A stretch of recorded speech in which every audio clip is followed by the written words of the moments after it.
Hey everybody, JR from JR's Cars here, and as you can tell with the wheels up in the air, we're working on the Pontiac again, so stay tuned.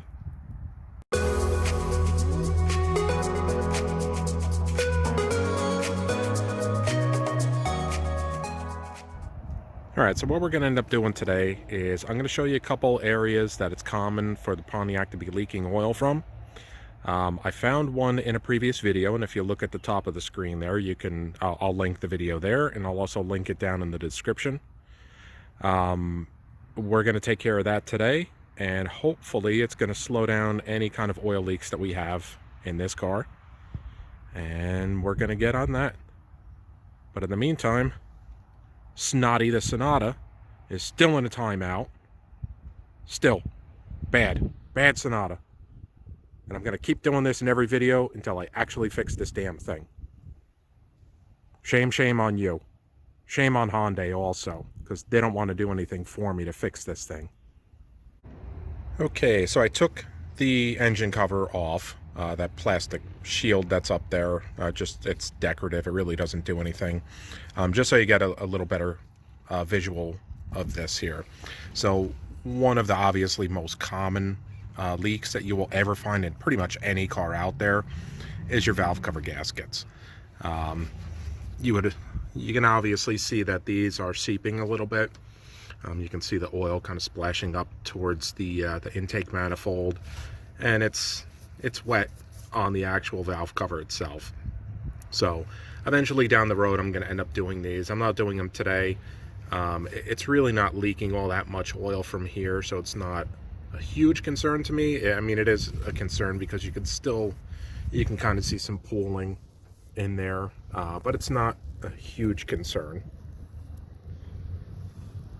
So another spot, especially on these 60-degree GM V6s, if you look in here, what you're going to see is this lower intake manifold gasket. Now, any of these 3400, 3100s, 3500s, I believe, also have the same problem. 3800s also have the same problem. The gaskets that are between the intake manifold and the head, the lower intake manifold and the head, they usually end up going bad. And it has something to do with the deck school. I know it's kind of it's kind of a taboo thing. You ask 10 different people, you'll get 10 different answers why. But pretty much from what I've read, it's the deck school that will eventually deteriorate the gasket in between the head and the lower intake manifold gasket, the lower intake manifold, and it eventually comes back to you and it starts biting you. You'll see leaks here. I know previously in another video I had also mentioned that when the lower intake manifold goes bad, you'll also start seeing coolant go into the oil, or oil going into the coolant reservoir. If you ever suspect that, you should open up your overflow for the radiator, and you should look in there and see if you see any kind of either like a milkshake in there, or if you see like an oily residue inside. That's a telltale sign, and you should definitely get that looked at right away, because that could definitely end up destroying the bearings in the engine, especially if you're getting coolant into the engine oil. If you're mixing that in there, that's going to kill your bearings, and it's going to kill them really quick. So you definitely want to get that looked at as soon as possible if you see anything like that. Alright, here we are at the bottom end of the engine, and these are the more concerning leaks because they usually end up leaking in, they leak a lot, right? So as you can see over here, it does look a little wet. That's from the front main seal. That seal is definitely leaking a little bit here, so that eventually I'm going to have to take care of. I mean, the car has 192, almost 193,000 miles on it, so I mean, it's common for oil leaks to happen, so I'm not really not really bummed about that. It's bound to happen. Another is the actual oil pan gasket.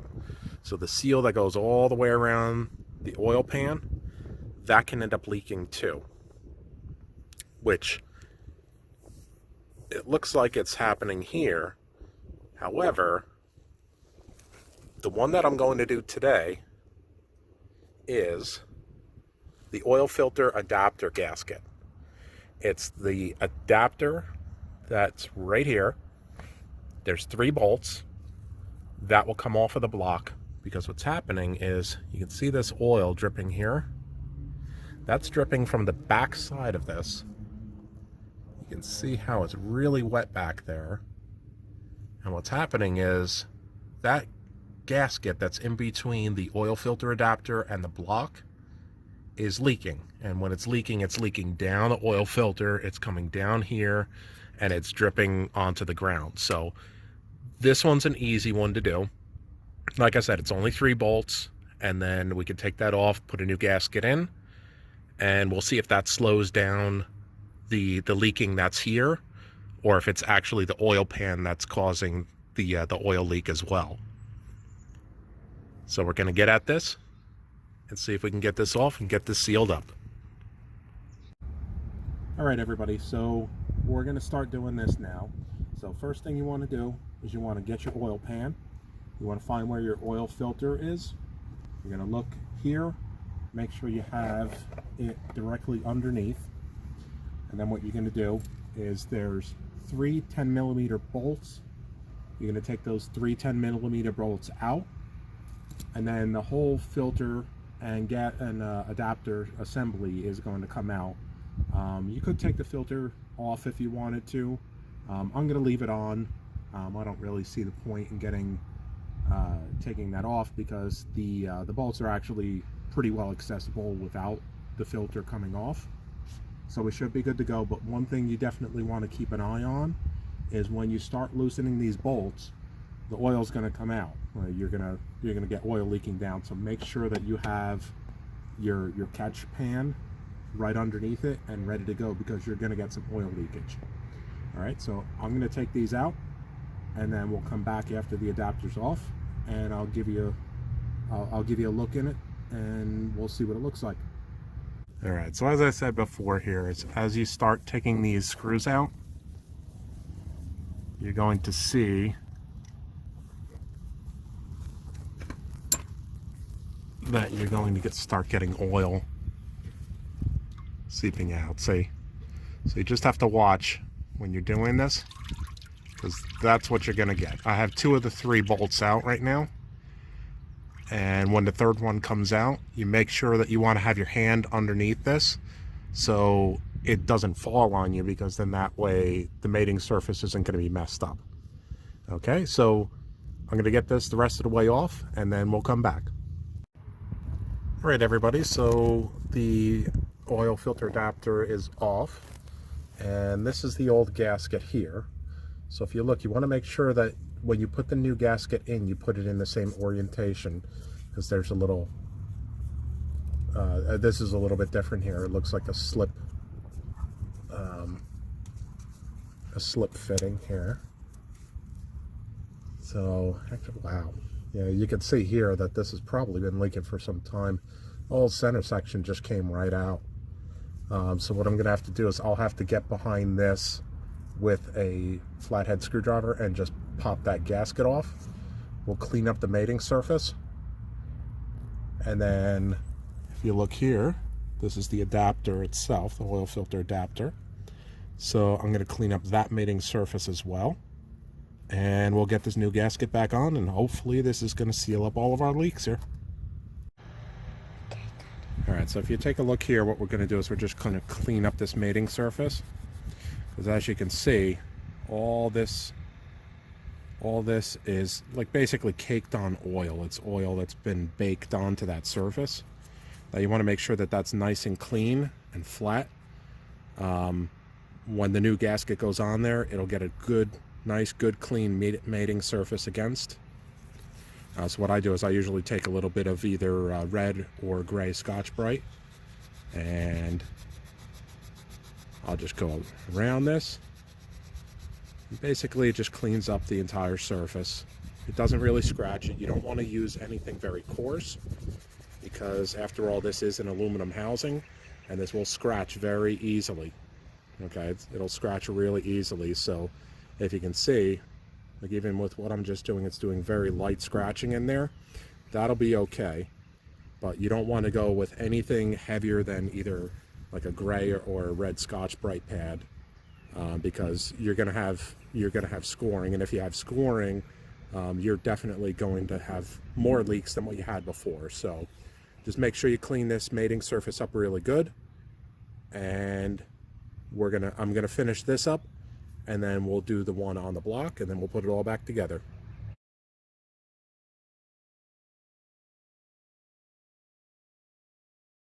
To mention is whenever you're doing gaskets, you should always look for the higher grade gaskets. This is the oil filter adapter gasket for this specific car, and it's a metal gasket, and it's got the rubber sealing surface on it. I've done plenty of gaskets in the past, and specifically I remember a 98 and a 2001 Ford Windstar with the 3.8 that I ended up doing the lower intake manifold gaskets on. I learned my lesson. The 98 was the first one I did, and money was a little tight, so I cheaped out a little bit, and I got the lower grade. They were Fel-Pro, but they were the plastic ones. They weren't the actual metal gaskets. And what I found was the mating surfaces were not a perfect match, and the sealing surface was really, really, really thin. It really didn't look that good. So I ended up doing it. It ended up leaking. I returned those gaskets. I got the metal gaskets, and it didn't have any leaks after that for like another 20,000 miles until I got rid of the car. So just a point is, whenever you're doing gaskets like this and there is a metal option, you should always go for the metal option, because if it's going to cost you a little bit more money, but in the long run, you don't want to have to do these jobs twice. So don't cheap out when it comes to these gaskets, and make sure that you get a good high quality one. All right, everybody, it's all in, it's ready to go, sealed up, and you can see right back here is the new gasket. So there was the one bolt here, there was the one bolt here, and then if you look right there, that's the other bolt right there. They were all easily accessible, so there was no issue. So I'm going to call this done, and hopefully this will stop some of the oil leaks that I have. There's only one other thing that we have to do, is we have to just make sure that there's no leaks. So let's get in, let's give it a start. Check underneath, make sure that we are leak free.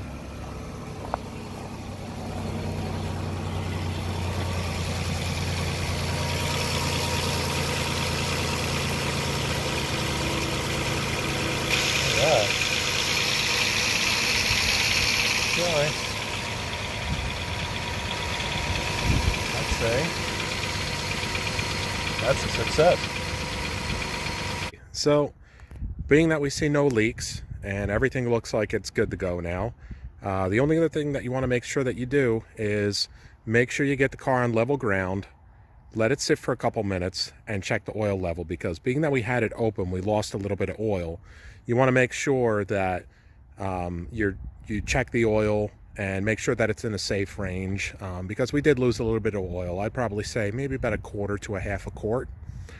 So you just want to double check to make sure that your oil is in good range. So that concludes our video for today. I hope it helped everybody out to try and find some of the typical oil leaks that you have, and if you were looking at a oil filter adapter gasket that needed to be replaced, I hope that helped you out too. So the only other thing that this car needs is a bath. It's been a while since I've given it a shower here, because it seems like we get 1 day of sun and about 12 days of rain. So I think she's definitely overdue. She's been a trooper, though. It's been the car. It's been the go-to car, especially since Snotty over here has been giving us such a problem. So do me a favor, give me a like, consider subscribing to the channel to get more content like this, and share it with your friends. The more we spread it around, the more content I can make for you guys. I hope you're all doing well, and I'll catch you in the next video.